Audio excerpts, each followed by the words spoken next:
ज्यांचे माईक चालू आहेत कृपया अगोदर त्यांनी बंद करा. म्हणजे रेकॉर्ड मध्ये ते नेहमी नकोय.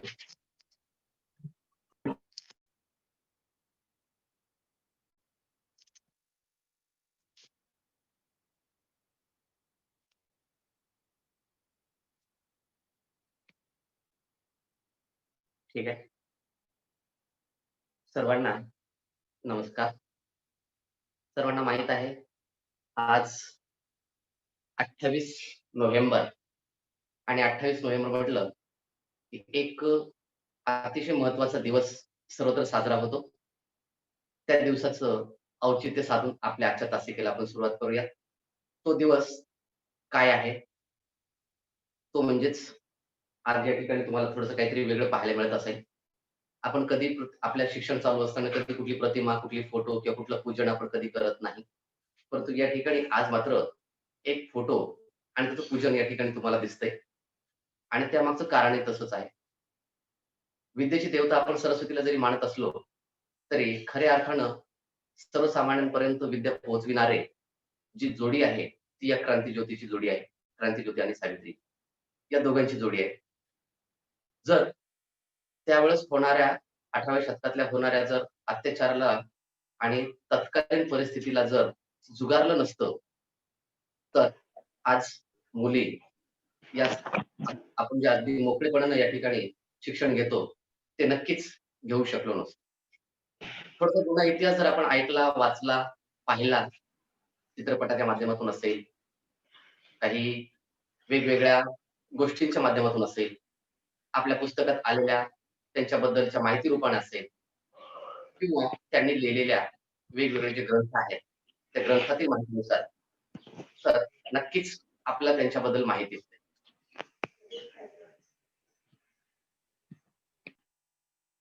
तर त्या ठिकाणी आपल्याला एक गोष्ट लक्षात ठेवायची, जे क्रांतिकारक होऊन गेले, जे समाज क्रांतिकारक आणि समाज सुधारक यांच्यामध्ये 2 वेगवेगळा फरक आहे.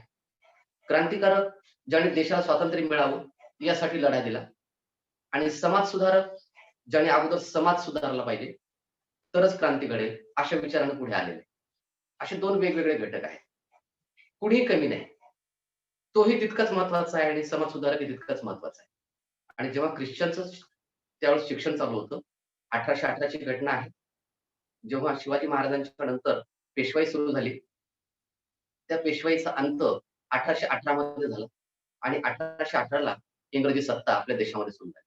आणि तेव्हापासून आपल्याला माहित आहे अगदी 150 वर्षापर्यंत त्यांनी राज्य 150 वर्ष 140 वर्षापेक्षा अधिक वर्ष त्यांनी आपल्या देशावर राज्य केलं. आपण 150 वर्ष म्हणतो. मग या 150 वर्ष राज्य करण्यामध्ये त्यांनी काही सुधारणा केल्या, त्यांनी अत्याचारही केले. सगळं झालं त्या ठिकाणी. कारण दुसऱ्याच्या सत्तेमध्ये गेल्याच्या नंतर, दुसऱ्याच्या हातात आपली सत्ता गेल्याच्या नंतर ते थोडा फायदाही करतील आणि ते फायदा कोणाचा करतील? स्वतःचा अगोदर स्वार्थ साधतील आणि त्या स्वार्थामध्ये मग काय करायचं आणि नेमक्या कोणत्या गोष्टी करायच्या, सुधारणा करायच्या, काय करायचं ते करतील.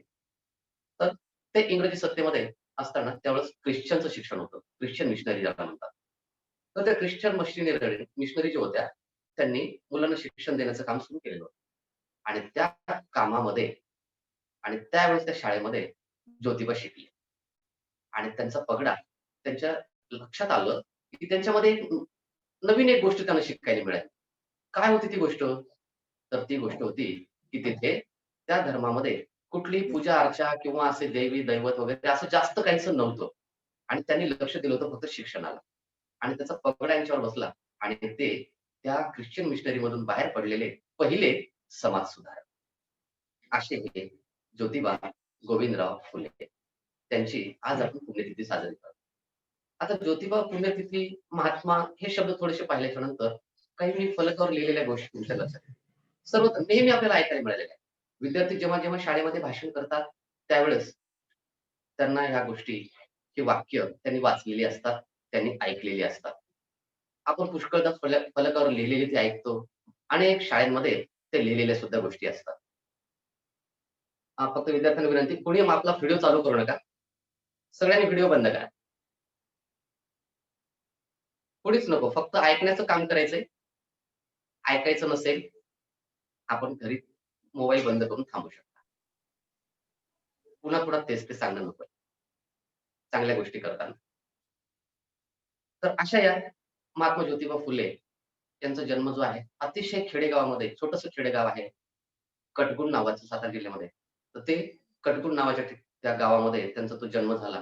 परंतु छोटंसं खेड असल्यामुळं उदरनिर्वाहाचं काही साधन नव्हतं आणि मग त्यांचे आजोबा आपलं जे पुण्यामध्ये आपण पुण्याला जेव्हा-जेव्हा भेट देतो, तेव्हा शनिवार वाड्यामध्ये जातो. त्या शनिवार वाड्यामध्ये ते फुलं विकायला जायचे आणि हा व्यवसाय आजोबा, नंतर त्यांचे वडील असा पारंपरिक व्यवसाय हा चालू झाला. आणि मग हे नेहमी फुलं आणणारे म्हणून त्यांचं आडनाव गोऱ्याऐवजी फुले झालं. ही कहाणी आपल्याला माहीत आहे. मग त्यांनी जे केलेलं कार्य आहे, त्या कार्याबद्दल थोडक्यात मी सांगतो कारण आपल्याला कार्यक्रम स्वतंत्र घ्यायचा आहे. काय आहे? मती, नीती, गती हे 3 शब्द सोबत वित्त, नंतर त्यांचा संबंध शूद्र आणि अविद्या. हा संबंध काय आहे? थोडक्यात आपण समजून घेऊ आजच्या तासिकेमध्ये. त्यांचं म्हणणं काय आहे? त्यांनी काय म्हटले? तर श्रेया सोबत आहे. श्रेया तुझ्या भाषणामध्ये तू सुद्धा बोललेली आहे. श्रेया तू वाच बेटा. तुझा व्हिडिओ चालू कर आणि वाचन कर. म्हणजे या ठिकाणी पूजन केलेलं आहे मी. थोडंसं बाजूला घेतलंय. इथलंच बाकी कुठं आहे? फक्त श्रेया वाचेल. तुझा व्हिडिओ चालू करून वाचत होतो बेटा.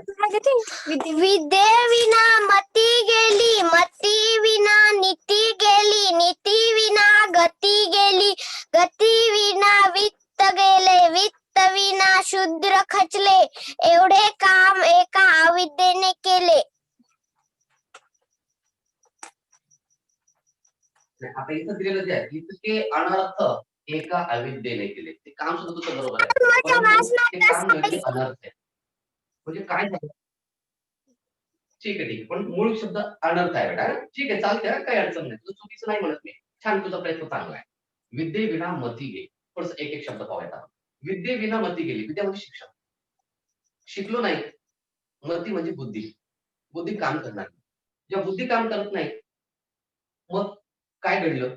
मतीविना नीती गेली. बुद्धी काम करत नाही, तर कसं वागावं हे लक्षात आलं नाही. आचरण कसं असावं? त्यासाठी समजलं नाही, की नीती माझी काय असावी? कोणते नियमानं मला वागलं पाहिजे? कोणते नियम मला माहीत झाले पाहिजेत? ही मला नीती कळालीच नाही. आचरण कळालंच. नीती विना गती गेली आणि जेव्हा नियमच कळाले नाहीत, आचरण कसं असावं तेच कळालं नाही, तर मग मी आहे तिथंच थांबणार. मी पुढे जाण्याचा प्रयत्न करणारच नाही. जर मला कोणती गोष्ट माहीत झाली, जसं आपण गणिती क्रिया करतोय, मला बेरीज माहीत झाली, तर मला वजाबाकीकडे जायची मजा आहे. मला गुणाकार माहीत झाला, आता मला भागाकार शिकायची मजा आहे. म्हणजे आपल्याला गती मिळाली. पण इथं आचरण नाही, नियमच नाही, तर गती मिळाली नाही. म्हणून त्यांनी म्हटलेलं आहे, "नीती विना गती गेली." गती विना वित्त गेले आणि गतीच नाही, म्हणजे प्रगती नाही. आपल्या तिरंगा ध्वजावर जे चक्र आहे, अशोक चक्र, त्याचा अर्थच तो आहे. त्याला 24 आऱ्या दिलेल्या आहेत आणि 24 आऱ्याचा अर्थ 24 तास alert, update, up to date. तर ते जे 24 आऱ्या आहेत, ते सतत फिरणारं चाक आहे. चाक थांबत नाही आणि म्हणून गतीचं प्रदर्शन करणारा जो अशोक स्तंभ आपल्याला दिलेला आहे, तो 24 तास सतत चालत असतो. म्हणून गतीच नसेल, तर आपल्याकडे थोडाफार पैसा होता, पण मी कामच करणार, तर माझा पैसा किती दिवस टिकेल? म्हणून माझ्याकडचं होतं नव्हतं ते सगळं वित्त, वित्त म्हणजे धन, पैसा सगळं गेलं. वित्त गेलं. वित्ताविना शूद्र खचले. आता शूद्र म्हणजे कोण? आपल्याला एकच माहित होतं, की शूद्र म्हणजे फक्त एस-टी समाज किंवा अतिशय दुर्बल समाज तसे नाही. कुठल्या जातीवरचा शूद्र नाही. तो कोणताही समाज असू शकतो. ज्याच्याकडे अतिशय म्हणजे अतिशय हीन भावनेने पाहिलं जातं. अतिशय गरीब व्यक्ती आहे, त्यांना सुद्धा शूद्र म्हटलं जातं. केवळ एका समाजापुरता आपल्याला हा शब्द मर्यादित ठेवायचा नाहीये. पण त्या काळी मात्र तसं होतं. जो मातंग समाज असेल किंवा जो आपण गावाच्या बाहेर राहणारा एक समाज होता, तर त्यांना अतिशय हीन समजलं जायचं आणि मग जर गावाशी संपर्क नाही, त्यांना गती मिळू दिली नाही आणि तिथं ते खचले. गतिविना, वित्ताविना शूद्र खचले. माझ्याकडे पैसा नाहीये, तर मी काय करणार? मी खचून जाणार. मी नाही पुढे जाण्याचा प्रयत्न करणार. मग अशा वेळेस शूद्र खचले आणि शूद्र खचल्याचा फायदा कुणी घेतला? समजा माझ्याकडे पैसा आहे आणि माझ्याकडे कुणी आलं, हा देतो, तुला 10 रुपये देतो, पण मला उद्या 20 रुपये द्यावं लागतील. आता त्याच्याकडे आज 10 नाहीतच. तर उद्या त्याला मला आगाऊचे पैसे देण्यासाठी येतील कुठून? आणि असाच हा कर्जाचा डोंगर त्याच्यावर वाढत जातो. आणि मग एके दिवशी ज्यानं कर्ज घेतलंय तो कायमचा निघून जातो. आणि मग तेच कर्ज त्याच्या मुलाच्या नावे पडतं आणि तो मुलगा त्याचे आयुष्य खातो. असं ही पहिली सावकारी होती. आणि त्याच्यामुळं पैसा नव्हता म्हणून ते खचून गेले. गतीला वावच मिळाला नाही. व्यवसाय मिळाले नाही आणि म्हणून वित्ताविना शूद्र खचले. ही परिस्थिती 18व्या शतकात 1827च्या काळामध्ये 1827 पासून 1818चा काळ असेल, 1847 असेल, त्या काळामध्ये या महात्मा फुलेंनी ओळखलं आणि त्या काळामध्ये त्यांनी लेखन केलं आणि मग त्यांनी ओळखलं का आहे इतके अनर्थ म्हणजे एकही चांगला अर्थ नाही ना याच्यामध्ये. अनर्थ म्हणजे अर्थ नसलेले इतके अनर्थ एका अविद्येने केले. अविद्ये अविद्या म्हणजे शिक्षण नसलेला. म्हणजे का घडलं? तर हा फक्त शिकला नाही म्हणून. एक मिनिट.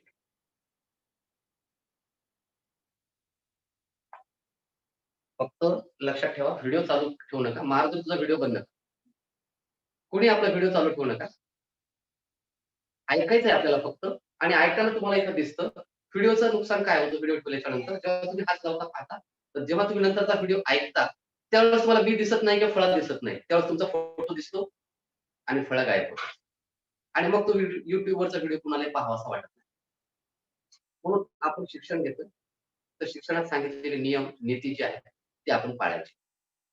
कुणी असो त्या ठिकाणी पालक असतील, विद्यार्थी असतील, गुरुजी असतील, कुणी असतील. आपल्याला हा नियम आपल्याला सर्वांनाच पाळायचा. तर नीती असेल तरच आपल्याला गती मिळेल आणि गती मिळाली तर प्रगती नक्कीच होईल. गती, प्रगती हे 2 अतिशय महत्त्वाचे आहेत. प्रगती तेव्हाच होते, की जेव्हा सुरुवातीला आपण गतीने चालायला सुरुवात करतो. लहान म्हणून गती महत्त्वाची आणि गतीतून आपली प्रगती साध्य होते. मग ती शिक्षणाची असेल, चालण्याची असेल, बोलण्याची असेल, काम करण्याची असेल, कोणतीही असेल. गती, प्रगती अतिशय महत्त्वाच्या. म्हणून कृती, गती आणि प्रगती हे 3 गोष्टी आपल्याला या अनेक समाज सुधारकांकडून मिळतात. म्हणून त्यांनी म्हटलेलं आहे, की "विद्येविना मती गेली, मतीविना नीती गेली, नीतीविना गती गेली, गतीविना वित्त गेले, वित्ताविना शूद्र खचले, इतकी अनर्थ एका अविद्येने केली, इतके अनर्थ एका अविद्येने केली." त्याचबरोबर त्यांच्या खांद्याला खांदा लावून ते सोबत पुढे चालल्या. कारण सुरुवातीला महात्मा फुलेंनी शाळा सुरुवात करण्याचा प्रयत्न केला. मुलीसाठी सुरू केली, मुलासाठी प्रयत्न केला, पण जमलं नाही. प्रतिसाद मिळत नव्हता आणि मग त्यांनी लक्षात घेतलं, की जर मुलींना शिकवायचं असेल, तर त्यांना शिकवण्यासाठी एक महिला शिक्षिका पाहिजे. आता काय करायचं? मग त्यांनी त्यांच्याच पत्नीला म्हणजेच सावित्रीबाईंना तयार केलं. त्यांना घरी शिक्षणाचे धडे दिले आणि सावित्रीबाईला सांगितलं, की "तू शिक्षिका हो आणि तू शिक्षिकेची भूमिका." आणि त्या पहिल्या मुख्याध्यापिका आणि त्यांच्यासोबत एक मुस्लिम महिला त्यांची जोड घेतली आणि दोघींनी मिळून शिक्षणाची ही गंगा अविरत चालू ठेवली. आपल्याला पुढे माहिती आहे त्यांना काय-काय त्रास झाला, कोणी शेण फेकून मारलं, काय-काय झालं, सगळ्या गोष्टी आपल्याला माहिती आहे. पण त्याच वेळेस त्यांनी पण लिहिलेलं आहे. त्या पण काय म्हणतात, "विद्या हेची धन श्रेष्ठ साऱ्या धनाहून, विद्या हेची धन श्रेष्ठ साऱ्या धनाहून, तिचा साठा जयापाशी, ज्ञानी माणूस तुझ." तिचा साठा जयापाशी, ज्ञानी माणकी तुझ. विद्याहीन पशु सारे, विद्याहीन पशु सारे, मानव भोगता विद्येचा. विद्याहीन पशु सारे, मानव भोगता विद्येचा. विद्या नसे मानवाच्या, तो जंगली पशु साचा. पहा, किती विद्येचं महत्व दोघांनी पटवून दिलेलं आहे. म्हणजे विद्या हेची धन श्रेष्ठ साऱ्या. तुमच्याकडे किती धन आहे? समजा माझ्याकडे खूप 2-4 बंगले आहेत, खूप आहे, असं आहे, तसं आहे, टमकं आहे, गाडी आहे, सगळंच आहे. पण त्याच्यापेक्षा श्रेष्ठ जर काही असेल, तर ते आहे विद्या. आता विद्या म्हणजे काही कोणी मुलीचं नाव नाही. विद्या म्हणजे शिक्षण. मला काहीतरी ज्ञान माहीत आहे. मला कुठल्यातरी गोष्टीची माहिती आहे. असं हे धन हे सगळ्या धनापेक्षा श्रेष्ठ. तिचा साठा जयापाशी आणि हे ज्यांच्याकडे आहे त्यांनाच ज्ञानी मानत तो जन. तोच जगामध्ये हुशार त्यालाच ज्ञानी मानतात. म्हणजे ज्याच्याकडे ज्ञान आहे तो. म्हणून ज्ञानाचा ईश्वर होता म्हणून तो ज्ञानेश्वर. ज्ञानेश्वर महाराजांना का म्हणतो? त्यांच्याकडे ज्ञानाचा साठा होता. वयाच्या 16व्या वर्षामध्ये त्यांनी ज्ञानेश्वरी ग्रंथ आपले शंभू महाराज, आपले संभाजी महाराज त्यांनी सुद्धा ग्रंथ लिहिले. परंतु असे हे जे व्यक्ती होऊन गेले, समाजसुधारक असतील, क्रांतिकारक असतील, राज्य असतील, यांच्या गोष्टी ज्या आहेत त्या आपल्याला खूप मोठ्या प्रेरणा देणाऱ्या असतात. मग विद्याहीन पशु सारे. जर विद्या नसेल, जर ज्ञानच नसेल, तर ते एखाद्या प्राण्यासारखे आहेत. आणि कसे? खरं तर मानव फक्त विद्येच आहे. मानवाला तर विद्या आलीच पाहिजे. पण विद्या नसते मानवाच्या, तो जंगली पशुसाच्या. जर मानवाकडे जर शिक्षणाची आता तर प्रत्येकाला शिक्षण कंपल्सरी केलेलंच आहे. 8वी पर्यंत 10वी पर्यंतच्या विद्यार्थ्यांना अगदी मोफत शिक्षण आहे. बालकांचा मोफत हक्क जो आहे शिक्षणाचा हक्क, त्या अंतर्गत मुलांना शिक्षण मिळतं. पण त्याची सुरुवात महात्मा फुलेंनी सुरू केली. त्याची सुरुवात अनेक समाजसुधारकांनी केलेली होती. आणि त्याचं फलित आज आपण पाहतोय, की आज प्रत्येक क्षेत्रामध्ये अगदी वैमानिक असेल, सैनिक असेल किंवा कोणतंही क्षेत्र असू द्या, त्या ठिकाणी आज महिला शिक्षिका, महिला योद्धा, महिला आहेत. अन्यथा सगळे क्षेत्र पुरुषांची मक्तेदारी होती. परंतु आज तसं नाही. आज सर्वत्र त्यांचा वावर आहे. तो केवळ या 2 हे जे 2 व्यक्ती होऊन गेलेले आहेत. केवळ हे 2च नव्हे. सुरुवात केली. कुणीतरी सुरुवात करणं महत्वाचं असतं. करेल कोणतरी बघू. नाही गावाला जायचंय. जाऊत. असंच म्हणून जर घरातच बसलो, तर कोणीच पुढे निघणार नाही. कुणाला तरी पुढे व्हावं लागेल. त्या गावाला जाण्याची सगळी तयारी करावी लागेल. कुणाला तरी गाडीची व्यवस्था करावी लागेल. कुणाला तरी काहीची व्यवस्था करावी लागेल. तर आपण बाहेर पडू. अन्यथा नाही ना. नाही, नाही. हां, हो, हो. जायचंय. नाही, नाही. लग्नात जायचं. हो, जायचंय. आपण घरीच बसून, खुर्चीत बसूनच कसं जायचं? काहीतरी तयारी करावी लागेल. कुणाला तरी पुढाकार घ्यावा लागेल. तरच ते. एकला चलो रे. काय? एकला चलो रेचं गाणं जे आहे. एकला चलो. तर एकट्यानं सुरुवात होते. सुरुवात अनेकांपासून होत नसते कधी. सुरुवात ही एकापासून होते. मी तयार आहे. माझ्यासोबत 2 होतील, 2चे 10 होतील, 10चे 50 होतील, 50चे 1000. पण सुरुवात कुणीतरी सुरुवात करणं महत्वाचं. म्हणून अशा या समाजसुधारकांनी सुरुवात केली. त्यांना अगदी विनम्र अभिवादन करून आणि आज आपला सायंकाळचा जो कार्यक्रम आहे, विद्यार्थी नक्कीच भाषणामध्ये पुढे येतील. तुम्हाला सुद्धा भाषण जमलेच पाहिजेत, बोलता आलं पाहिजे, यासाठीच आपला समूह आहे. केवळ पुस्तकी ज्ञानासाठी आपण एकत्र आलेले नाहीत मित्र. पालकांनाही माझी विनंती, की केवळ आणि केवळ नाही, नाही, सर माझ्या पोराला ते 2-3 प्रश्न येणं झाले. नाही, तेवढ्यासाठी बसू नका. प्रश्न येणं ना काही हरकत नाही, न येऊ द्या. त्याला आधी वाचता येते का बघ. त्याला वाचायला येऊ द्या. त्याला थोडंसं लिहायला येऊ द्या. त्याला फक्त गणितातल्या काही महत्त्वाच्या 4 क्रिया समजू. बेरीज, वजाबाकी, गुणाकार, भागाकार एवढंच समजू. मग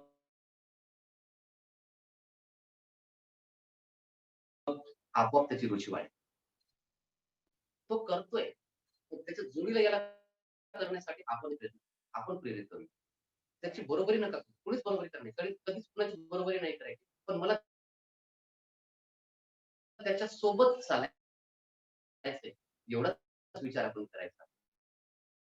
अन्यथा दुसऱ्याची बरोबरी करायला गेलो, तर आपण फार मोठं नुकसान करतो. त्याची बरोबरी करण्यासाठी आपल्या बरोबरी तर करायची, साधायची. पण त्याने काय प्रयत्न केलेत, त्या प्रयत्नाचा आढावा घेता येईल. जसं आता सुरुवातीला करण विचारलं, "सर ते पी-डी-एफ कसं केलं?" आता तो काल नव्हता.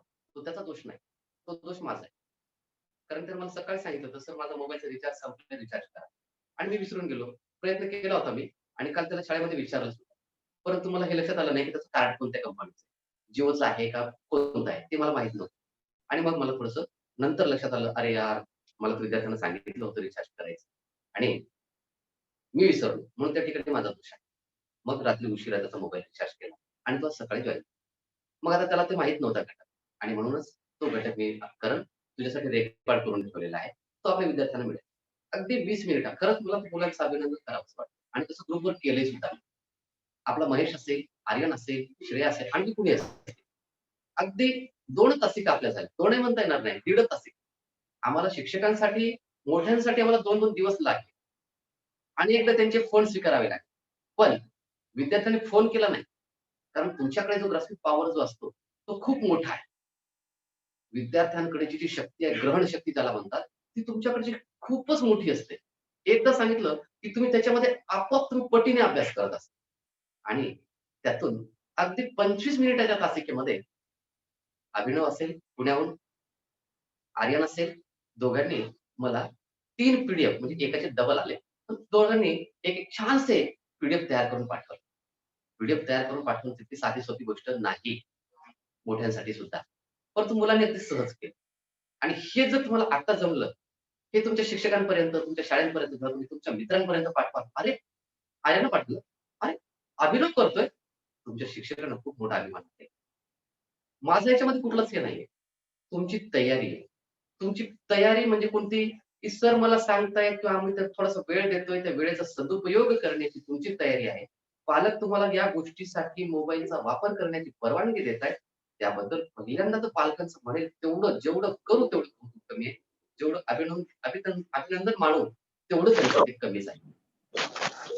तर त्यानंतर पीडीएफ शिकलात. जे नाही विद्यार्थी शिकले, जे नव्हते त्यांच्यासाठी नक्कीच पुनश्च एकदा तरी घेणार. कारण स्लाईड एकदा का तुम्हाला चांगली विद्यार्थी मित्रांनो, तर आता तुम्हाला पॉवरपॉईंट शिकायला अवघड जाणार नाही.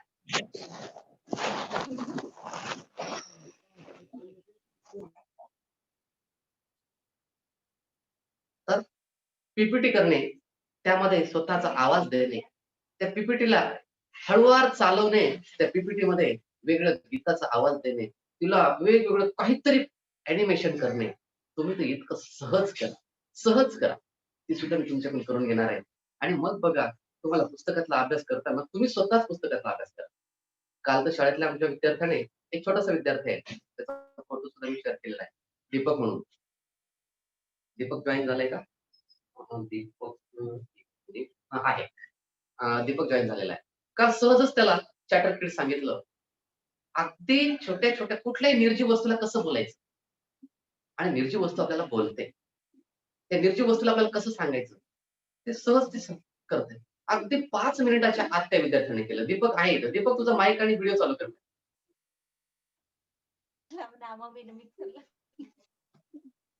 Yes, yes. दीपक काल कोणता ॲप तू शिकलास बरं शाळेमध्ये? चॅटर किड नावाचं. ओके. त्यामध्ये तू कशाचं कुणाला बोलायला लावलास? थोडा आवाज तुझा हां, पहिल्यांदा कुणाला बोलायला लावलास? हां, कोणत्या वस्तू हां, नाही. हां, कोणकोणत्या वस्तूला बोललास सुरुवातीला? पहिली वस्तू कोणती घेतली होती? कचरा कुंडी. कचरा कुंडी. कचरा कुंडीचा फोटो घेतला आणि कचरा कुंडी सुद्धा काहीतरी सांगते. कचरा कुंडी काय बोलत असेल? कचरा कुंडीच्या मनामध्ये काय असेल? भिंतीवर चित्र आहेत. मग चित्रातले ते पक्षी, चित्रातील प्राणी काय बोलत असतील? आणि त्यातून आपल्याला पुढे सराव करायचा, तो म्हणजे इंग्रजी बोलण्याचा. जसं आपल्याला सर सांगत होते, की आपल्याला इंग्लिशचा सराव करायचा. येस, अगदी 1-1, 2-2 वाक्याचा सराव करायचा. आणि तोही अतिशय साधा सोपा. तोही भाग मी तुम्हाला घेणार आहे. नक्कीच आज नाही झालं तरी उद्याला, नक्कीच उद्या रविवार आपला आनंदाचा दिवस. आज शनिवार, गोष्टीचा शनिवार. आणि म्हणूनच मी आज सुरुवातीला तसं तर आपल्याला कार्यक्रम सायंकाळी घ्यायचा आहे, 6च्या नंतर घ्यायचा आहे. जे विद्यार्थी तयार आहेत त्यांचा कार्यक्रम आपल्याला सायंकाळी घ्यायचा आहे. पण गोष्टीचा शनिवार असल्यामुळे मी महात्मा ज्योतिबा फुले यांच्याबद्दल छोटीशी तुम्हाला ती त्यांचा जीवन परिचय तुम्हाला दिला. जेणेकरून तुम्हाला सुद्धा सायंकाळी सांगताना कुठली अडचण येणार नाही. अगदी 2-2 मिनिटापर्यंत तुम्ही सहज बोलू शकाल. कुठे वाचलेलं असेल, कुठे लिहिलेलं असेल, काही अभंग असतील, काहीतरी अभंग त्यांनी म्हणलेले नाहीत. त्यांनी अखंड हा शब्द वापरलेला आहे.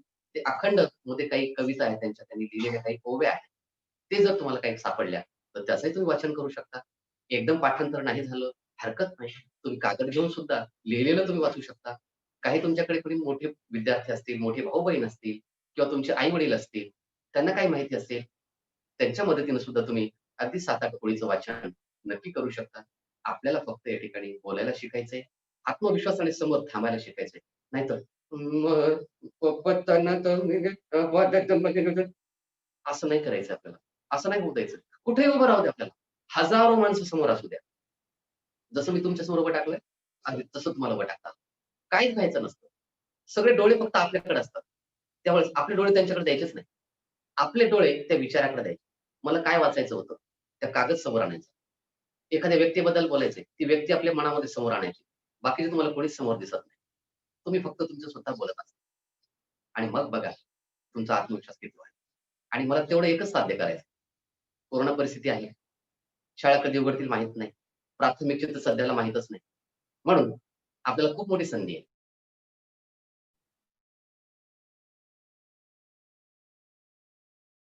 आणि या संधीचं आपण एवढे मोठे नेहमी मार्गदर्शन करणारे, आपल्या वर्गाला उपस्थित राहणारे दिलीप भाटेकर सर आहेत.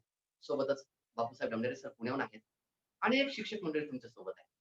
त्यांच्याकडे सुद्धा जी माहिती आहे, त्यांचाही आपल्याला त्यांच्या अनुभवाचा माहिती म्हणण्यापेक्षा त्यांच्याकडे जो अनुभवाचा दांडगा अनुभव जो आहे, वयाचा सगळ्यात मोठं जर असेल, तर माणसाला कोण शिकवतं? तर तो असतो सर्वात मोठा गुरु, तो म्हणजे अनुभव. जो अनुभवातून शिकतो, त्यांना आलेला अनुभव नेहमी म्हातारी माणसं आपल्याकडे आजी-आजोबा आमच्या काळात असं नव्हतं, आमच्या काळात तसं नव्हतं. म्हणजे ते त्यांच्या काळाचा दाखला देतात. त्यांच्या काळात कसं होतं? नाही आमच्या काळात असं नव्हतं बाबा. सांगताना सांगतात. तुम्ही आजी-आजोबांना थोडंसं विचारा. त्यांना थोडंसं बोलतं करा. तुम्ही बोला. इतकं तुम्हाला सांगतील, "अरे त्यांच्याकडे खजिना आहे, खजिना. लय मोठा खजिना आहे." पण आपण त्यांना जर हिणवून जर बोललो, तर तुम्हाला ते काहीच सांगणार नाही. ते इतका मोठा खजिना आहे. आता त्यांच्यासोबत दुसरं कोण कसं बोलतं याचा विचार करू नका. पण तुम्ही शाळेतले विद्यार्थी मात्र ज्यांच्याकडे आजी-आजोबा आहेत, तुमचे नसले, शेजारचे असले, तरी त्यांच्याकडून थोडंसं जाणून घ्या. तुम्हाला त्यांचं वय समजा 80 वर्ष आहे. तर 80 वर्षापूर्वी किंवा त्यांचं 5 वर्षाच्या नंतर म्हणजे 70-75 वर्षानंतरचा कालावधी तुम्हाला इथं बसून माहिती तुम्हाला स्वतः माहिती नाही. इतिहास असतो काय दुसरा? त्यांच्या काळातील घटना, त्यांनी अनुभवलेले काही प्रसंग. काही जण रजाकाराच्या काळातले होते. त्यांनी काय अनुभवलं? तो काळ कसा होता? जाणून घ्या. काही अनोळखी शब्द तुम्हाला सापडतील. ते शब्द तुमच्या वहीमध्ये टिपण करा. शब्दलेखन होईल. पुन्हा तो शब्द कधीतरी उच्चारला कोणी, ढाबळं कुठं सापडते काय? हां, कोण म्हणलं होतं बा ढाबळं, ढाबळं. हां, माझी आजी म्हणत होती, हां, ढाबळं, ढाबळं म्हणजे मग नंतर लक्षात आलं, की ढाबळं म्हणजे पांघरूण, चादर, गोधडं. त्याला आपण ते ढाबळं म्हणतो. म्हणजे असे काही शब्द, गाठोड्यातले शब्द जे आहे, आपल्या आजी-आजोबांकडून मिळतात. त्यांचा संग्रह करा.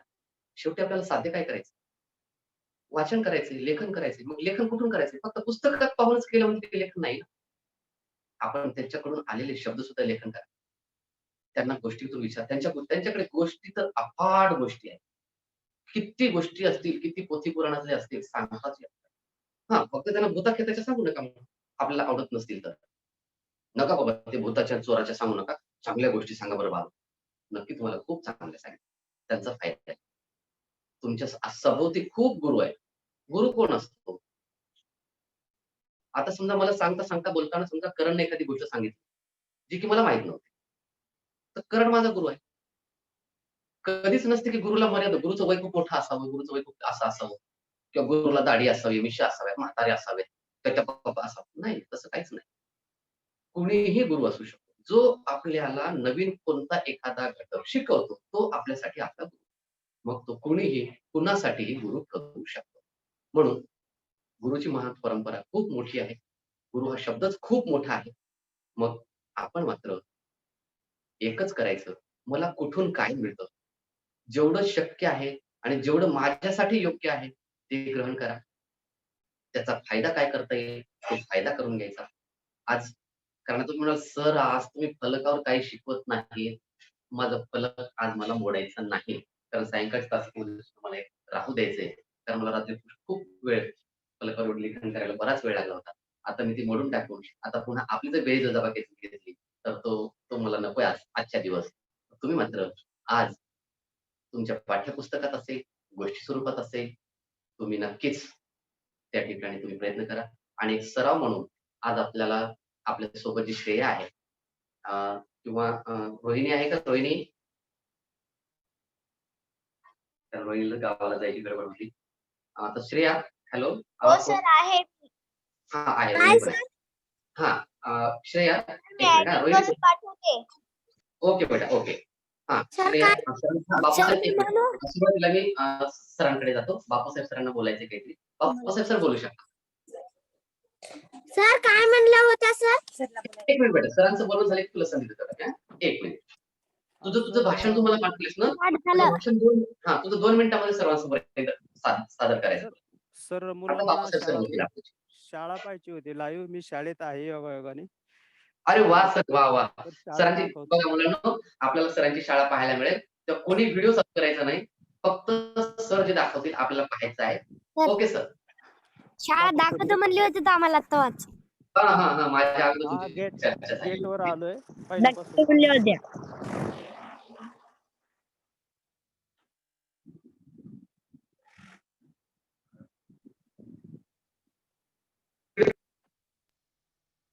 तुमचा तुमचा आवाज काही व्हिडिओ येऊ दे एवढ्या मी माझा पण व्हिडिओ बंद करतो.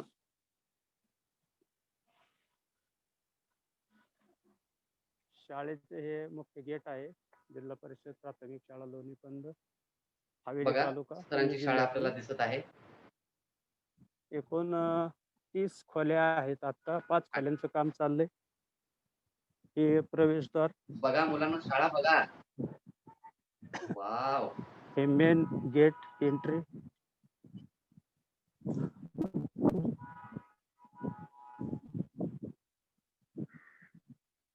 सुंदर.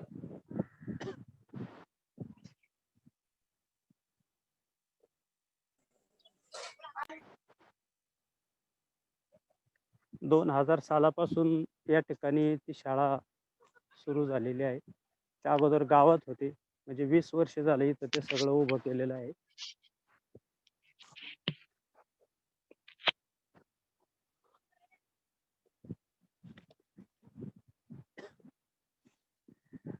बापरे. सर किती लांब आहे? 2 टप्पे. किती लांब चालत जावं लागेल सर ते? नाही झालं आता गेट सर ची शाळा आम्ही फोटो मध्ये बघली होती सर, लोणीकंद. आता प्रत्यक्ष पहा मुलांना, प्रत्यक्ष पहा. Live. योग आला तर आपण सरांकडे हे- जाऊयात, नक्की जाऊयात. हे 5 इथनं पुढं 5 खोल्यांचं काम चालू आहे. आणि 18 दुणे 36 खोल्या होतील. वा. हे स्टेज, येस. हा सर थोडे तर स्थिर राहू द्या सर. एक मिनिट. शाळेचे नाव एकच मिनिट. हा सर, शाळेचे नाव पहिले. हा हा एक मिनिट. एकच. सेंटरला येतो सर, सेंटरला येतो. हो हो हो. वा. बघा मुलांना, आपण आता पुण्याला पोहोचलोय. हा पहा येते. हो सर. येस. सगळ्यात महत्वाचं म्हणजे माऊलींची, ज्ञानेश्वर माऊलींची मूर्ती या ठिकाणी आहे. आग्नेय दिशेला तोंड करून ती मूर्ती आहे. मी शाळेमध्ये पहिल्यांदा पाहतोय सर. नाही, त्या गुरुजींची संकल्पनाच तशी होती. ऑफिस मध्ये अशीच मूर्ती आहे आणि इथं पण आहे आग्नेय दिशेला तोंड करून. घ्या दर्शन सगळ्यांनी ज्ञानेश्वर वा. माऊलींचे. हा वा वा. आणि योगायोगाने आता उल्लेखामध्ये सुद्धा ते माऊलीचं नाव आलं माझ्या तोंडून. तो योगच म्हणावा लागेल. सर एकदा ज्ञानेश्वर माऊलीचा त्याच्या खाली फोटो घ्या. त्यांची काय भावना आहे त्याच्या भोकाड पाडून त्याच्यामध्ये पत्र घेतलं. ते लोखंडाचं करायचं आणि त्याच्यामध्ये सर काही हो सर घेतलं. करा थांब. आता आमचे सगळे शिक्षक यायला लागले. इकडनं सुरू होते शाळा. संपूर्ण शाळा दाखवतो तुम्हाला. वा. खूप छान सर, खूप छान. सर किती पर्यंत वर्ग आहेत? 1ली ते 7वी. 2 मजली इमारत आहे. आता 18 दुणे 36 खोल्या आहेत सगळ्या. 30 शिक्षक आहेत आता. हे इमारतीचं काम आहे. हे इंटरेस्ट केलं ते. मुलांना, आपल्या भागामध्ये 1ली ते 7वीची 2 मजली एवढी मोठी शाळा पाहिली का बरं आपण कधी? सर आम्ही पाहिलेली आहे. सर आम्ही पुण्याला पण आपल्या भागामध्ये म्हणते, नांदेड जिल्ह्यामध्ये इकडे जिल्हा परिषदची शाळा. संस्था पाहिल्या असतील आपण. सरकारी शाळा. सर वाटत नाहीये की सरकारी शाळा की आपली जिल्हा परिषद शाळा आहे म्हणून. नाही वाटत. या ठिकाणी मला नवोदय विद्यालय वाटतंय सर. शाहू नवोदयच्या परीक्षा शाहू होतात की फुले नाही या शाळेत? आंबेडकर. हॅलो. हा सर. हे अभ्यासिका आहे. याची अरे संकल्पना अशी आहे की एमपीएससी यूपीएससीचा अभ्यास करण्यासाठी या ठिकाणी आदरणीय प्रदीप दादा कंद, माजी अध्यक्ष जिल्हा परिषद पुणे यांच्या माध्यमातून या ठिकाणी हे उभारण्यात आलेलं आहे. त्याची जी माहिती आहे ती तर फलकावर मिळेल तुम्हाला पाहायला. म्हणजे फार मोठं काम या ठिकाणी उभं आहे.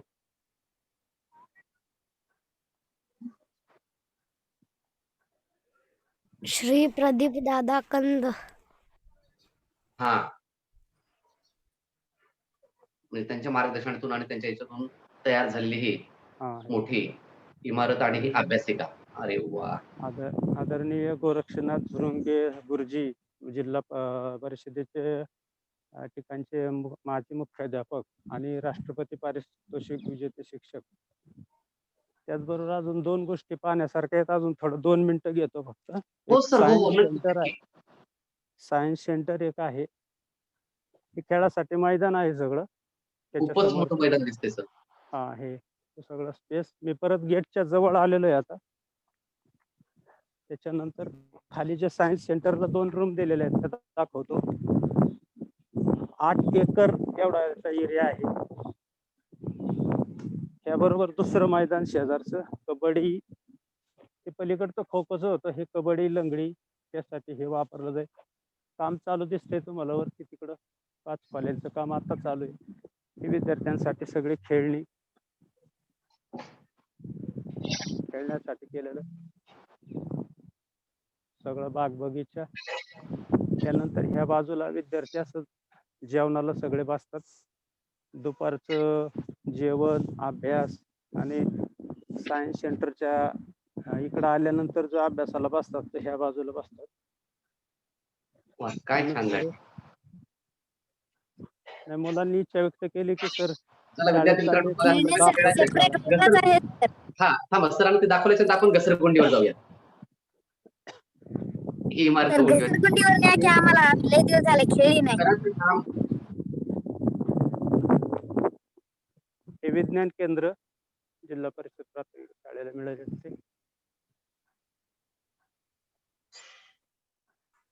हे 2 खोल्यांचा भाग आहे. या ठिकाणी त्या काळातले आमदार विलासराव लांडे साहेबांनी या खोल्या दिल्या होत्या. जॉन डियर कंपनीने याचं सगळं काम केलेलं आहे. कलर वगैरे काय असतं ते.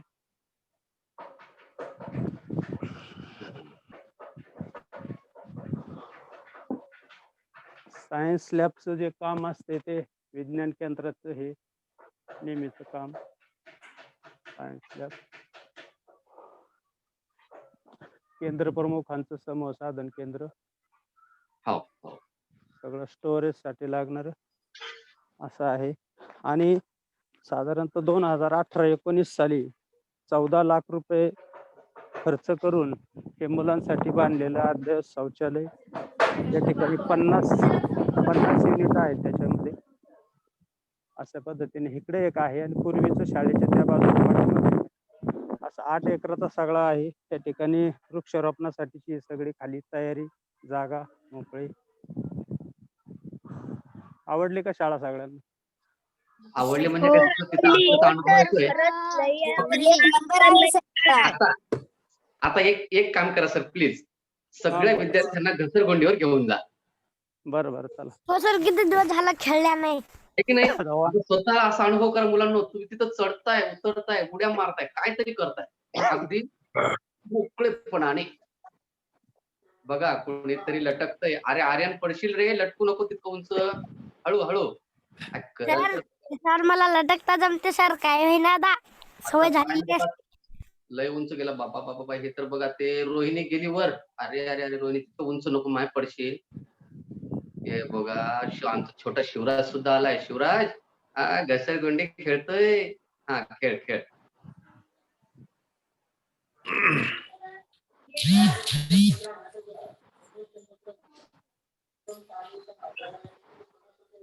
वा, इथं फार मजा.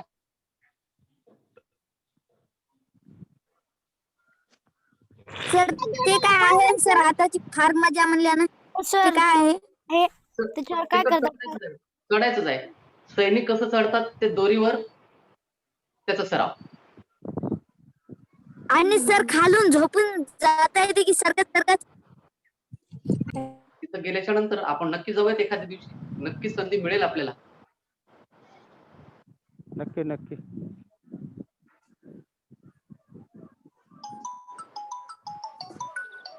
बघा इथं झोके.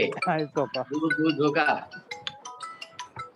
जुई झोके कोणाला येते बघ गाणं.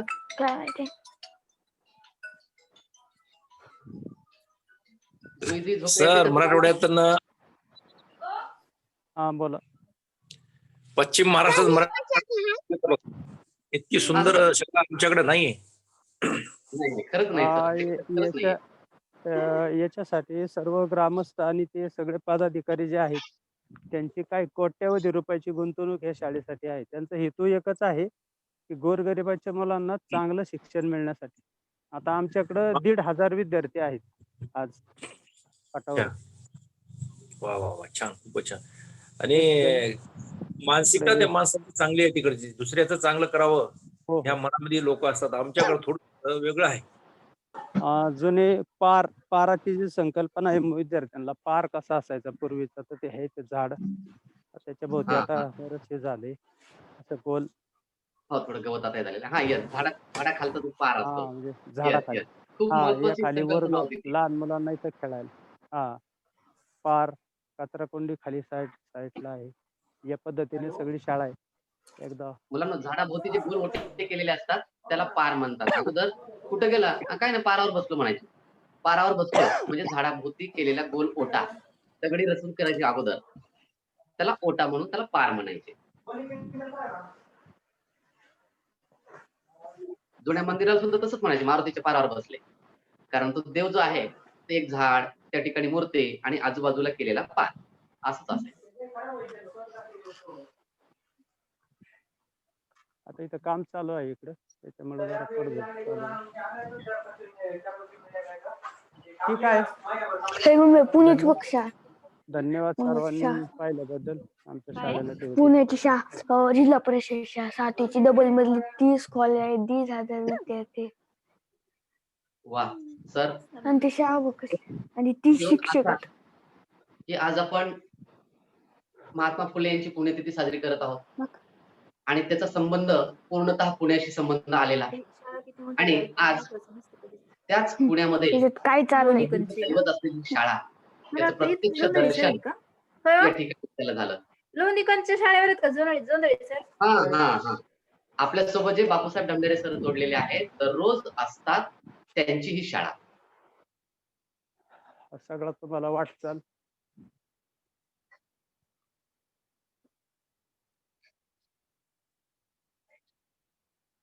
हे विद्यार्थ्यांसाठी चित्रीकरण केलेलं. हा हा, तर ते चित्र खूप परिणामकारक आहे. सभागृह आहे, 2 रूमचं एकत्र केलेलं. 15 ऑगस्ट ऑनलाईन केलं, तेव्हापासून परत काय आता कार्यक्रम नाही. इथं होय मी व्हा फुले सावित्री या ठिकाणी उपाय किती काळ जगला यापेक्षा किती चांगले जगला त्याला महत्व आहे. द्या शिक्षणाला गती, व्हा फुले सावित्री. आजचा सुविचार बघा. वा, खूप खूप छान सर, खूपच. त्या ठिकाणी 2007 साली इकडे नवीन इमारत झालेली ती. त्याच्यामध्ये नाव दिसतंय तुम्हाला श्री प्रदीप विद्याधर कंद, ते अध्यक्ष, आणि त्यांच्या मातोश्री या जिल्हा परिषद सदस्य या भागातल्या सुरेखाताई विद्याधर कंद. त्या सर्व कुटुंबांनी जवळजवळ 50 लाख रुपये स्वतःचे या शाळेसाठी दिलेले आहेत. वा वा,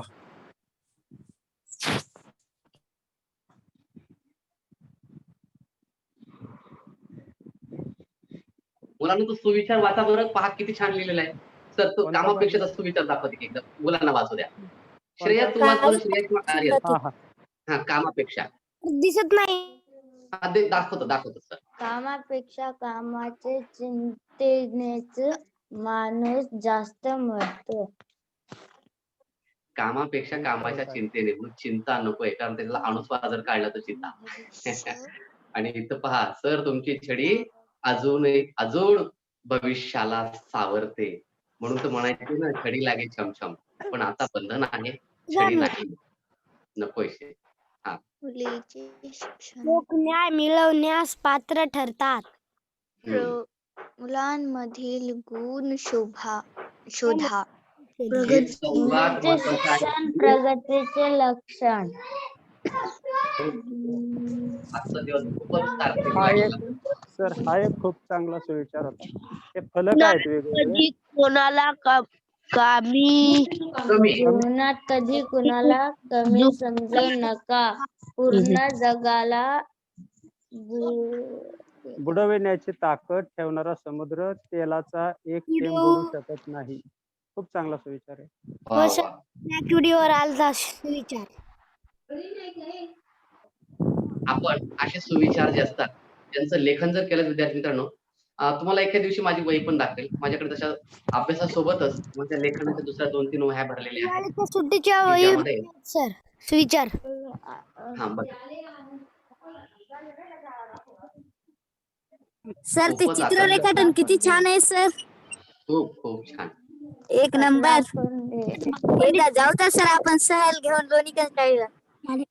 की सरां तिथं पुण्याला गेल्यावर तर अरे बाबा इतकी त्या ठिकाणी आपली वाट पाहून आहे, तर कुठं जावं. नक्कीच त्या ठिकाणी बघा तुम्ही गेल्याच्या नंतर काय मजा येईल ते. नक्कीच योग येईल आपला. काय आहे? नक्कीच येईल. आरोग्य फलक हां, हां.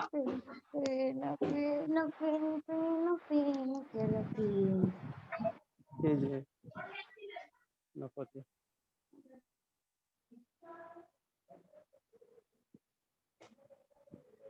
मुलगापेक्षा मुलगी बरी, प्रकाश देते दोन्ही घरी.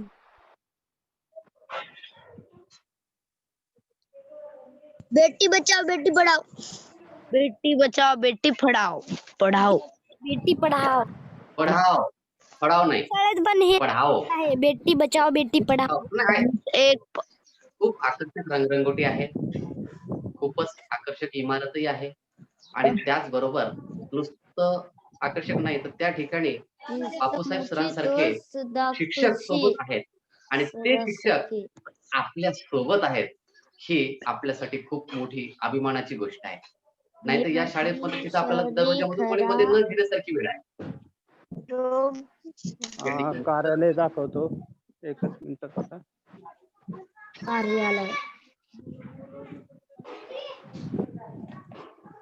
पोलीस मित्र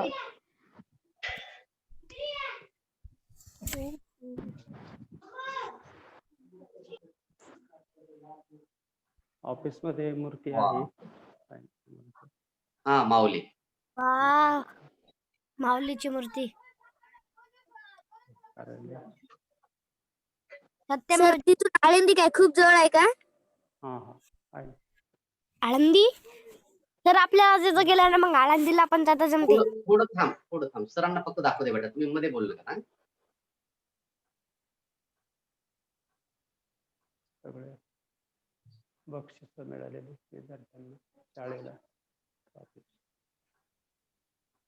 सर तुम्ही बोला म्हणजे तुमचा आवाज येतो. फोटो येतो समोर. हो. हा. वा. या ठिकाणी सांगितलेलं त्यांना ते राष्ट्रपती पारितोषिक मिळालेले.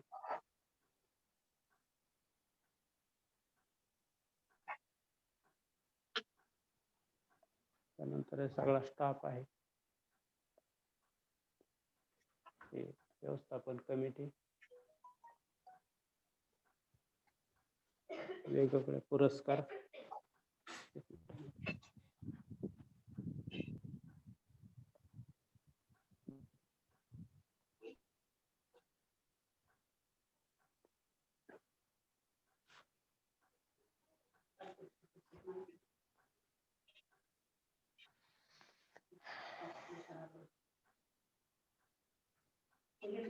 आणि सगळ्यात महत्वाचा हा एक मिळालेला बघा, या दिनाच्या निमित्तानं 2018 साली मिळालेला आदर्श शाळेचा पुरस्कार.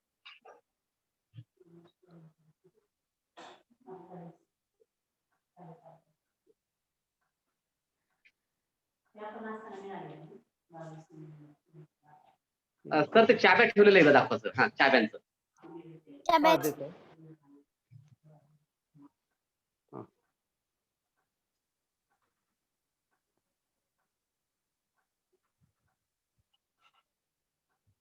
काय आहे सर ते? हे फक्त लॉज मध्ये पाहिलंय. रूम नंबर कोणती आणि त्याची चावी तिथे अडकवलेली. ते तुम्हाला आढावा लक्षात येईल साधारणतः. आकडेवारी जर पाहिजे नकाशा दाखवू गावाचा.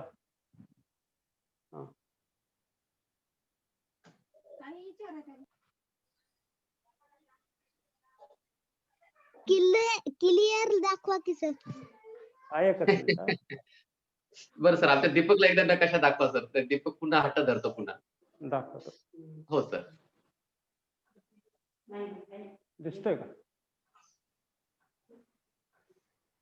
हो सर. नक्की. खूप छान. कारण दीपक नक्कीच आता आपल्या गावचा नकाशा 100% तयार करणार. या अधिकारी पदाधिकारी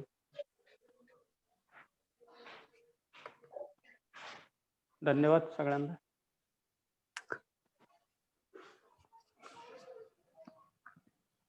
सर धन्यवाद सर तुमचे. कारण आज हो. इथे बसून त्या मुलांशी गप्पामध्ये बसून आज पुण्याचं दर्शन झालं. योग खूप चांगला. आणि हा दिवस मला तरी वाटत नाही की विद्यार्थी कधी विसरतील म्हणून.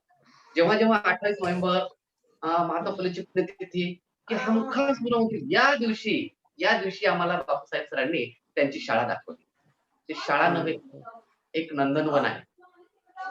कारण मी नंदनवन शाळेला आणि शाळेला पवित्र मंदिर मी नेहमी त्यासाठीच मानतो. कारण सर्वत्र पूजा अर्चा वेगळी असते, तिथं काही मागणं नसतं, तिथं सगळं मिळत असतं. तुला काहीच मागायचं नाही, आपोआप विद्यार्थ्यांना मिळत असतं. असं ते नंदनवन. आनंद आहे, खेळ आहे, शिक्षण आहे, सारं काही आहे. आणि ते आपल्याला मिळणारं ठिकाण म्हणजे ती आपली शाळा. खूप खूप धन्यवाद सर. आजचा दिवस मी नक्कीच कधीच नाही विसरणार. आणि जेव्हा केव्हा येईल सर पुण्याला, तेव्हा मात्र तुमची आणि शाळेची भेट घेतल्याशिवाय नाही जाणार. नक्कीच नाही. नक्की. नक्कीच. खरंच. धन्यवाद. आणि अगदी संकल्पनेच्या बाहेरची शाळा आहे सर. कारण बाकी आहे संस्था वगैरे आपण पाहतो वगैरे, त्या ठिकाणी शक्य आहे. आमचे दिलीप सर आहेत, खूप प्रयत्न करतायत. अगदी एकाकी झुंज आहे सरांची. शासनाची मदत नाहीये, तरी पण सरांची एकाकी झुंजमध्ये खूप प्रयत्न आहे. विद्यार्थ्यांपर्यंत पोहोचण्याचा, विद्यार्थ्यांना घडवण्याचा आपल्या दिलीपराव हट्टेकर सरांचा खूप मोठा प्रयत्न आहे. परंतु जसं तुम्हाला प्रशासनाने, नेत्यांनी, गावकऱ्यांची मदत केली, ती मदत जोपर्यंत शिक्षकांच्या आणि शाळेच्या परिस्थितीत नसते तोपर्यंत नाही करू शकत. हे एवढं मोठं वैभव उभं राहिलेलं नाही. यामागे शिक्षकांनी केलेली कार्यवाही, शिक्षकांनी केलेलं काम, शिक्षकांची तळमळ आणि त्यातून नागरिकांना मिळालेली प्रेरणा ही सर्वात मोठी आहे. खूप खूप धन्यवाद सर. आणि सर्वांच्याच शैक्षणिक कार्यांना खूप खूप शुभेच्छा. खरंच म्हणजे अशी एवढी इमारत असताना केवळ आज कोरोना परिस्थितीमुळे विद्यार्थ्यांना घरी राहावं लागतं, हे विद्यार्थ्यांसाठी खूपच म्हणजे एक दुःखाची गोष्ट आहे. विद्यार्थ्यांना त्यांचा जीव आसुसलेला आहे. मला जायचंय, मला माझ्या शाळेत जायचं. आता मी सुद्धा जेव्हा जातोय आठवड्यातून 2 वेळेस 3 वेळेस समजा जसं आहे तसं 1 दिवस आड वगैरे, तर थांबत नाहीत विद्यार्थी आणि थांबवता येतही नाही. खूप प्रयत्न करतो. मग शेवटी काही या कोरोनाचे नियम वगैरे जे आहेत त्यानुसार त्यांना दूर बसणे असेल त्यानुसार त्यांच्याशी संवाद साधतो. नाही थांबत ते आपल्याशिवाय. विद्यार्थी आपल्याशिवाय राहू शकत नाहीत आणि आपणही विद्यार्थ्याशिवाय राहू शकत नाही. आणि म्हणूनच आमच्या शाळेचं एक वाक्य आहे, एक आमचं बोध वाक्य जे ब्रीद आहे. रोहिणी करा. जी निर्माण करते जिवाळा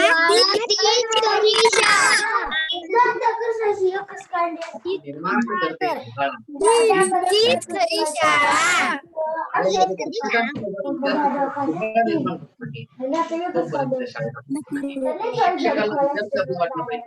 विद्यार्थ्याला शिक्षक आपला वाटला पाहिजे. मग ती इमारत आहे किंवा आपण बाहेर कुठं आहोत, कुठेही असो, शाळा आणि विद्यार्थी जमलं पाहिजे. जमलं तर निर्माण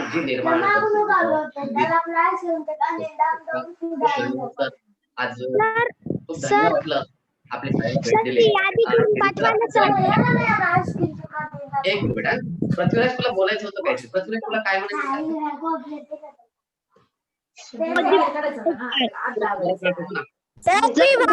भाग घ्यायचा आहे मला. चालते बेटा, मला नंतर नाव पाठवा. आता मी फक्त जातो का एका छोटी विद्यार्थ्याकडे.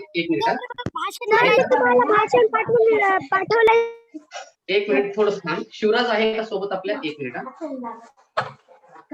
बहुतेक लेफ्ट झाला. एक छोटासा दुसरीचा विद्यार्थी आहे बघा नांदेडचा. तो आपल्या भाषणामध्ये आहे.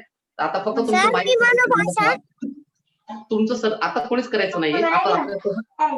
आता आपल्यासोबत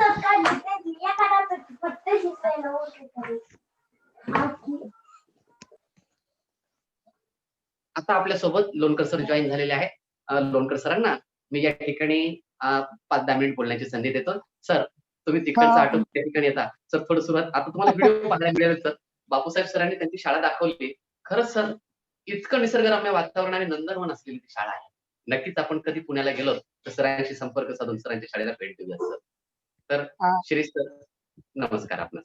या हा नमस्कार सर, सर्वांना नमस्कार.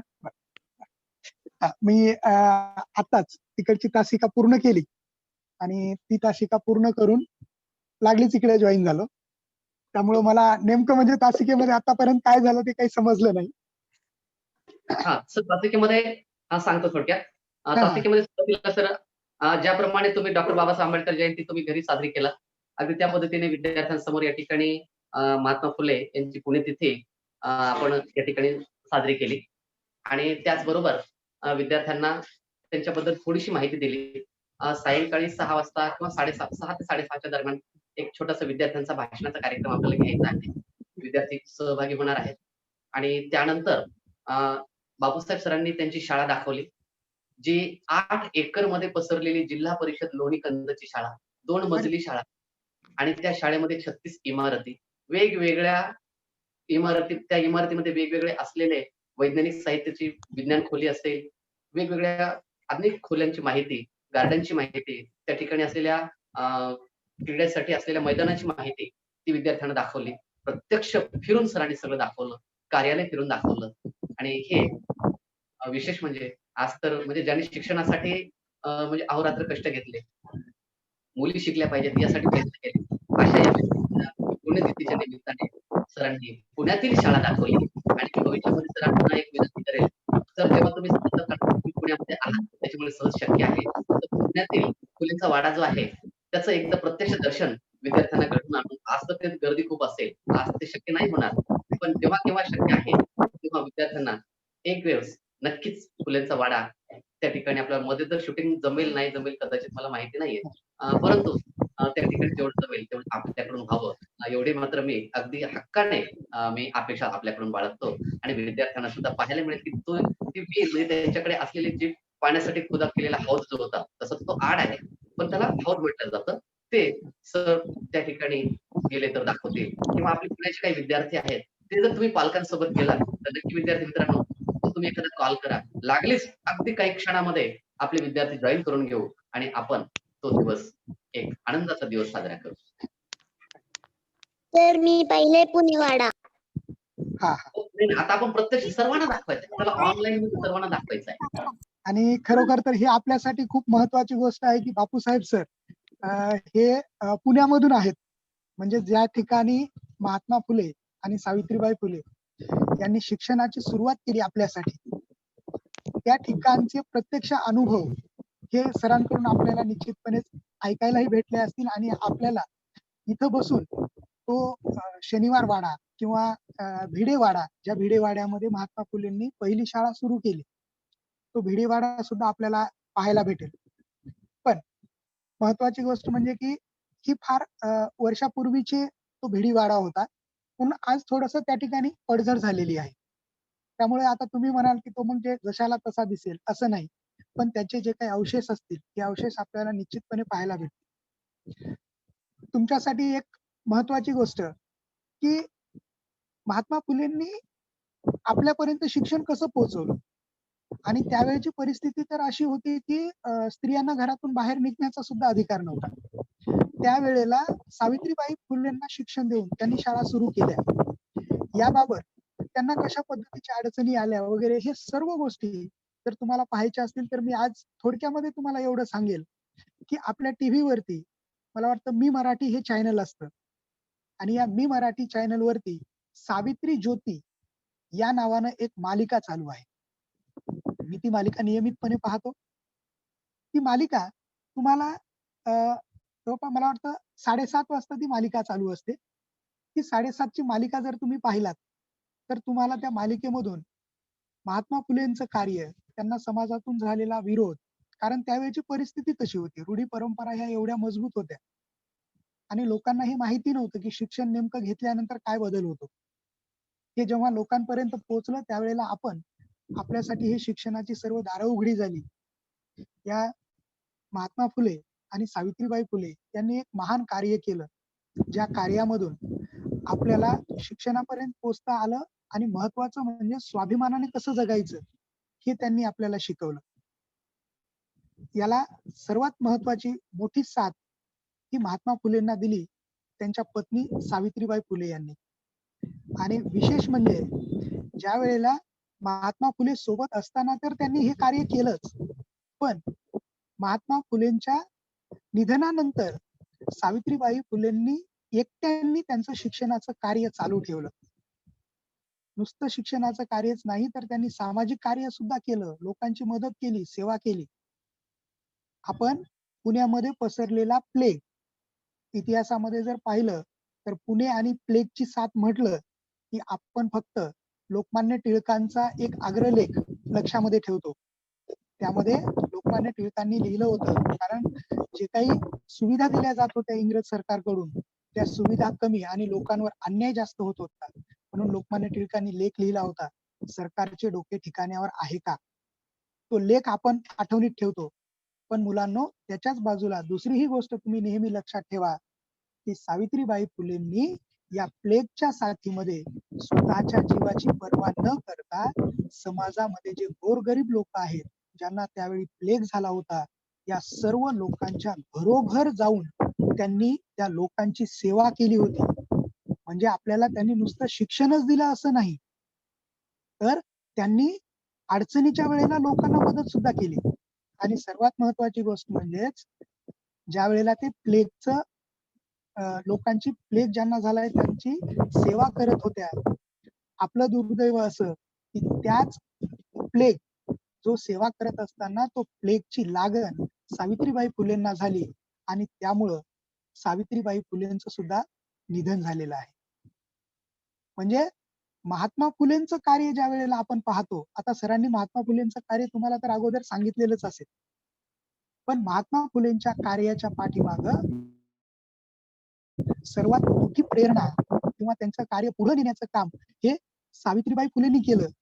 म्हणून शिक्षणाच्या क्षेत्रामध्ये जर आपण विचार केला तर आपण महात्मा फुलेंना क्रांतीसूर्य असं म्हणतो.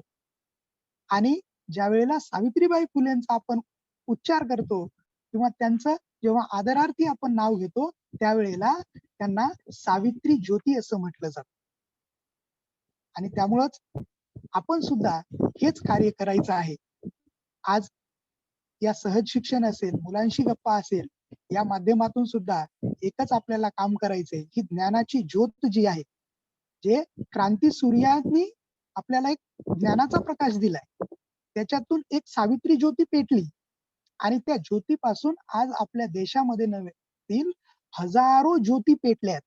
आणि याचाच परिणाम असा आहे की आज प्रत्येक क्षेत्रामध्ये प्रत्येक जाती धर्मच नव्हे, जाती धर्माच्या लोकांसहित स्त्रियांचा सुद्धा मोठा सहभाग आहे. आज कोणतेही क्षेत्र पहा, कुठल्याच क्षेत्रामध्ये स्त्रिया मागे नाहीत, मुली मागे नाहीत. हे खरं कार्य, याची खरं जर आपण श्रेय जर द्यायचं म्हटलं तर हे श्रेय आहे क्रांतीसूर्य ज्योतिबा फुले आणि क्रांती ज्योती सावित्रीबाई फुलेंचं. म्हणून आपणही ही ज्योत जी आहे, ही ज्योत आपण एका ज्योतीनं दुसरी ज्योत आपण पेटवत जायचंय. आणि जेव्हा आपण अशा पद्धतीने हा ज्ञानाचा प्रकाश, ही ज्ञानाची ज्योती एकाकडून दुसऱ्यापर्यंत नेत जाऊ, हीच आपली महात्मा फुले यांना आजची खरी आदरांजली ठरेल.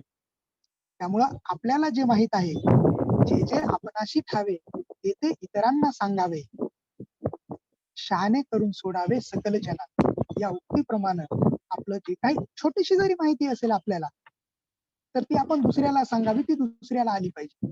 ज्ञान हे दिल्यानं वाढत जातं.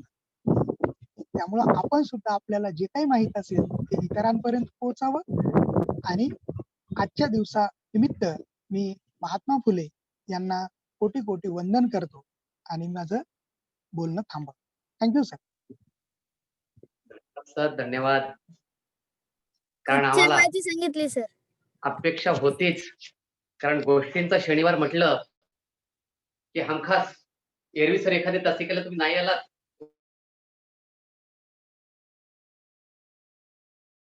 मला वेळ नाही मिळायला हरकत नाही, परंतु गोष्टीच्या शेवटी आणि आज तिथं ऐतिहासिक आणि सत्य घटना यावरच्या घटना हे महत्वाच्या होत्या.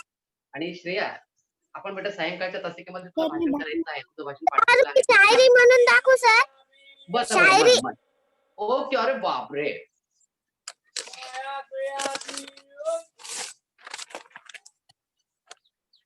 हम सावित्री की कन्या है, हम पे व्हिडिओ किस चालू कर बेटा.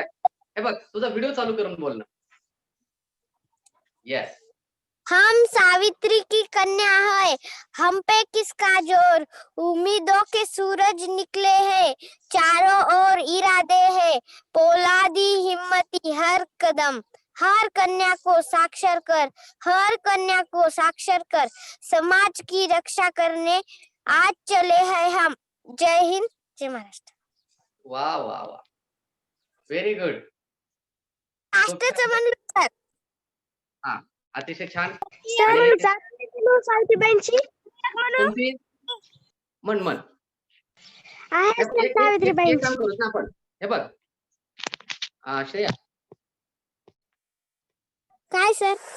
आपल्याला सायंकाळची जी तासिका घ्यायची आहे, त्या तासिकेमध्ये तुला 2-3 प्रकारचं सादरीकरण करायला मिळेल. कारण काय आता तू सर? सांगितलं. मग काय करशील, या मुलांना नंतर ऐकू वाटणार नाही. आम्ही तर अगोदरच ऐकलंय, असं होईल. आहे की नाही? हो म्हणून सर. सायंकाळ तासिकेमध्ये नक्की त्याच्यामध्ये तुझं भाषण, तुझी कविता, तुझं गायन जे आहे ते तू सादरीकरण कर. काही अडचण नाही बेटा. ओके. आणि ज्या विद्यार्थ्यांना सादरीकरण करायचं आहे, सर्व विद्यार्थी आपल्याला फक्त सादरीकरणामध्ये काय पाहणार आहोत आपण, की विद्यार्थ्यांना बोलता आलं पाहिजे. आपल्याला बोलायला शिकायचंय. आपण एकमेकांच्या समोर नाही. होऊ द्या चुका. काय चुका होणार आहे? भाषण आणि गाणे. हा. सर मी एक शायरी म्हणू. बरं म्हणा. चला आपण बंद करू, म्हणजे थांबूयात आता आपण. भर मिलते संधी आहे. जमाने भर मिलते आशिक कहीं. व्हिडिओ चालू करून बोला. बोलताना एक लक्षात ठेवा विद्यार्थी मित्रांनो, तुम्ही प्रत्येकाने जेव्हा आपल्याला बोलायची संधी मिळते त्यावेळेस तुमचा व्हिडिओ मात्र चालू करायचा, नाहीतर तो फक्त एक काळा पट्टा येतो त्या ठिकाणी, तुम्ही दिसत नाही. ओके. जमाने भर मिलते हैं आशिक कहीं, मगर वतन से खूबसूरत कोई सनम नहीं, लहू देकर ये इसकी हिफाजत, ऐसे तिरंगे को हमेशा अपने दिल में बसाए रखना. जय हिंद, जय भारत. लास्टची शायरी आहे सर माझ्या भाषणातली. अरे बापरे. ठीक आहे. सर मी चारोळी आणि आपलं कामच त्यासाठी विद्यार्थ्यांमधला आत्मविश्वास वाढवण्याचा प्रयत्न करणे. मग ज्या शाळेतले विद्यार्थी असतील तेथील शिक्षकांचे सुद्धा प्रयत्न कमी नाहीयेत. हे का फक्त आपल्या 2 दिवसाच्या या सांगण्याने तयार झालेले विद्यार्थी नाहीयेत. ते त्यांच्या शाळेमध्ये सुद्धा अगोदरपासून आहेत. फक्त आपण एक त्यांना हवा देतोय, एक संधी देत आहोत. आणि त्यातून विद्यार्थ्यांना म्हणजे घरी बसून पालकांना सुद्धा वाटू नये की बाबा माझा मुलगा नुसताच घरी बसलाय, काहीच होत नाही, असं होऊ नये. म्हणून ही एक संधी आपण उपलब्ध करून देण्याचा प्रयत्न केलाय आणि ते विद्यार्थी त्याचा फायदा घेत आहेत. आणि ते रिसर्च मला सांगायला काल विद्यार्थ्यांना फक्त 20 ते 25 मिनिटांची तासिका घेतली आणि त्याच्यामध्ये आपल्या 2-3 विद्यार्थ्यांनी पीडीएफ कसे तयार करायचे तेही स्लाइडचा वापर करून, गुगल स्लाइड ऍपचा वापर करून सेव्ह ऍज पीडीएफ करून पीडीएफ पाठवलेत. अगदी फक्त तोंड तासिका. अरे वा, गुड, खूपच मस्त. डॉक स्कॅनरहून तर आधीच पीडीएफ करता जमत होते, पण स्लाइडहून पीडीएफ करता जमत नव्हते सर. वा, खूप नाही छान. म्हणून तर तुम्हाला आलेली अडचण चित्र मला दूर करायची. आपण प्रत्यक्ष कृती कर.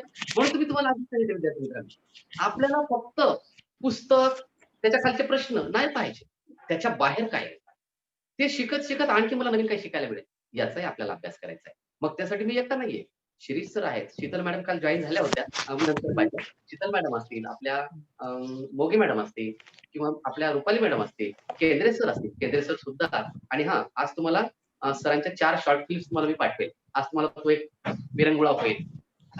सरांनी तयार केलेले जे शॉर्ट फिल्म्स आहेत जे जोडलेले आहेत, बापूसाहेब सर जोडलेले आहेत. अरे साधे सुधे माणसं नाहीयेत, एवढा वेळ आपल्यासोबत देत आहेत. आता मला सांगा ना, एवढ्या मोठ्या शाळेतल्या शिक्षकांना तुम्ही बोलायला गेलं, तुम्हाला बोलल का पुढे, देईल का तुम्हाला वेळ पुढे? इथं तर आपल्याला ते वेळही देतात, पैशाची कमी नाही, पैशाची सुद्धा व्यवस्था करतात, सगळंच आहे. मग आता मागे राहायचं नाही, हा तुमचा निश्चय पाहिजे की नाही मी आता मागे राहणार, मला करायचंय, मी पुढे जायचंय. मग तुमच्या पाठीशी सगळेजण आहेत. तर हा प्रयत्न करा. केंद्रे सर आहेत, मी आहे, शिरीष सर आहे, आणखी बरीचशी मोठी टीम तुमच्या सोबत आहे. फक्त तुमची करण्याची तयारी ठेवा. आम्ही तुमच्यापर्यंत नक्कीच या आणि त्या मार्गाने पोहोचण्याचा 100% प्रयत्न करू. आणि हाच तर या जोडीचा समाज सुधारकांचा ज्योतिबा असतील, सावित्री असतील, बाबासाहेब असतील, आणखी जेवढे काही समाज सुधारक होऊन गेले त्यांचं सांगणंच तर हे होतं. तर सरांच्या बोलण्यामध्ये सांगितलं, जे जे आपण असे ठावे ते इतर असे सांगायचं. गरजवंतापर्यंत आपलं सांगायचं. त्याला गरज आहे, एखादा विद्यार्थी गरीब आहे, नक्की सांगा त्याला व्यवस्था नाही तर त्याला व्यवस्था उपलब्ध करून द्या. तुमच्या सोबत घेऊन बसा. असं नाही, तो अनुभव मला फार कटू अनुभव आला होता मी 10वीला असतानाचा. आणि आजही ते शिक्षक जेव्हा माझ्या समोर येतात आणि ते विद्यार्थी माझ्या समोर येतात, माझ्या सोबतचे क्लासमेट होते ते, तर ते खाली मानतात. कारण त्यांना त्यांची चूक फार उशिरा कळली. कारण त्यांच्या लक्षात आलं लाईट गेली आहे, तर त्यांच्या ते लक्षात आलं की अरे कडे आपल्याकडून चूक झाली. कारण आमची परिस्थिती तेवढी नसताना आता ते शिक्षक त्या 2-3-4 विद्यार्थ्यांना रूम करून दिलेली होती, खेड्यातले विद्यार्थी होते आणि ते 4च विद्यार्थ्यांना शिकवायचे. मी खूप प्रयत्न करायचा त्यांच्यासोबत बसायचा, मला बसू देत होते. आणि त्याही मुलांना त्यांनी स्पष्ट सांगून ठेवलं होतं की याला येऊ द्यायचं नाही. मी तुम्हाला सांगतोय, मी तुमच्या शाळेचा शिक्षक आहे, मग या बाहेरच्या विद्यार्थ्याला नको, मला येऊ दिलं नाही. योगायोग असा झाला, ते 4ही विद्यार्थी आज आहे तिथं आहे. मी मात्र शिक्षण घेत घेत कुठंतरी एक पायरी मिळाली, कुणीतरी मार्गदर्शक भेटले, कुणीतरी गुरु भेटले आणि एक मार्ग सापडला. शिक्षकाची या पदाची आवड होती, इथपर्यंत पोहोचण्यासाठी एक छानशी एक संधी मिळाली आणि आज तुमच्या समोर आहे. आज जे तेव्हा ते भेटतात तेव्हा त्यांच्या हाताला पडलेले घट्टे पाहून कधी कधी वाटतं, म्हणजे खूप म्हणजे क्यू सुद्धा येते की अरे यार, कारण चूक त्यांची नव्हती, माझ्या मित्रांची चूक नव्हती, चूक त्या गुरूंची होती. म्हणून असा विचार कधी तुम्ही करू नका की माझ्याकडे आहे मग त्याला कशाला बोलू, मी त्याला कशाला सांगत बसू, नको जाऊ दे, ते बरे, ते मागं राहते ते मागच राहू द्या. नाही, तसा विचार करू नका. त्यांना तुमच्या सोबत घ्या, कारण तुम्ही त्याला सांगताना तुमचा डबल फायदा होतो. तुम्ही त्याला सांगताना तुमच्या पक्क लक्षात राहते, अरे हा हे तर असं आहे. आणि कदाचित ती त्यांच्याकडून आणखी चांगल्या पद्धतीने तुम्हाला शिकताही येऊ शकते. त्यांच्याकडे सुद्धा क्लुप्त्या असतात, फक्त आपण पोहोचायचे. म्हणून मी म्हटलंय, गुरु कोण असतो, जो ज्याच्याकडे जे आहे तो देण्याचा प्रयत्न करतो, मग त्याला वयाचं बंधन नाही. मी अनेक गोष्टी मी दीपक कडून शिकले असेल तर दीपक त्या ठिकाणी माझा गुरु झालेला आहे. करणनं मला काही शिकवलं असेल, करणनं मला काही समजलं असेल तर करण माझा गुरु आहे. तो घटक शिकवण्यामध्ये मला त्यानं मदत केली. शेतामध्ये आखाड्यावर राहून तनुजाने मला काही सांगितले असेल गोष्टी तर ती त्या ठिकाणी माझा गुरु आहे. गुरु म्हणजे काही विशिष्ट एकच असं नाही, तर जो आपल्याला शिकवतो तो गुरु. आणि म्हणून पहिले आपले आद्य गुरु आपले आई वडील आहेत. त्यांना नेहमी मदत करा, त्यांचं ऐका. कोणत्याच आई वडिलांना वाटत नाही की माझा मुलगा माझी मुलगी वाईट व्हावी, वाया जावी, म्हणून त्यांचं ऐका. आणि या कोरोना परिस्थितीवर मात करत आपल्या शिक्षणाची भारत पुढे नेऊयात. आणि सायंकाळच्या वेळेस पुन्हा आपल्याला भेटायचं आहे. थोडीशी तसं तर मी तुम्हाला वेळेमध्ये 8:15चा टाइम दिला, परंतु ते शक्य होतच नाही. आपण 1 तासिकेचं नियोजन करतो, पण नाही, आपली घड्याळ किंवा आपली तासिका 9च्या अगोदर थांबत नाही, किंवा तिला ते मोबाईलला वाटते की नाही, मुलांना नाही ती थांबू द्यायची नाही. असेच हे जे आहे आपण चालू ठेवूया. सर मी दुसरं भाषण घेऊ का सर? हे नको. नाही घे बेटा, घे, तुला जे घ्यायचं ते घ्या. मी नको वगैरे काही म्हणत नाही. तुम्हाला मला बोलतं करायचंय, तुम्हाला शिक्षणाबद्दल विषयाबद्दल तुम्ही बोलायचं, काही बंधन नाही बेटा. आज समजा फक्त महात्मा फुलेंची पुण्यतिथी आहे म्हणून फक्त फुलेंबद्दलच बोलायचं असंही नाही. तुम्हाला जर दुसऱ्या एखाद्या विषयावर बोलायचं असेल जो की शिक्षणाशी संबंधित असेल, शिक्षण कार्याशी संबंधित असेल, एखाद्याचे कार्य शिक्षणाशी संबंधित असेल, ते विषय तुम्ही नक्की मांडा. तुम्हाला एखादा आलेला अनुभव असेल तोही तुम्ही मांडा. आम्हाला फक्त आणि फक्त तुमच्यातला आत्मविश्वास जागा करायचा आहे, तुम्हाला बोलतं करायचंय. होणाऱ्या त्या शब्दामधील काही चुका असतील तर त्या फक्त दुरुस्त करण्यासाठी प्रयत्न, बाकी काही नाही. ओके, तर सर्वांना पुनश्च एकदा आजच्या या दिवसाच्या शुभेच्छा देतो आणि महात्मा फुले यांना विनम्र अभिवादन करून आजची तासिका संपवतो. शिरीष सरांनी खूप मार्गदर्शन केलेलं आहे, खूप छान. सरांकडे खूप आहे, सर वेळ देतात. सर तासिका किती वाजता सायंकाळची? मी पाठवतो बेटा, मी वेळ पाठवतो. मी समोरच्या व्यक्ती एक आपल्यासोबत एक जण कोणीतरी जोडणार आहे.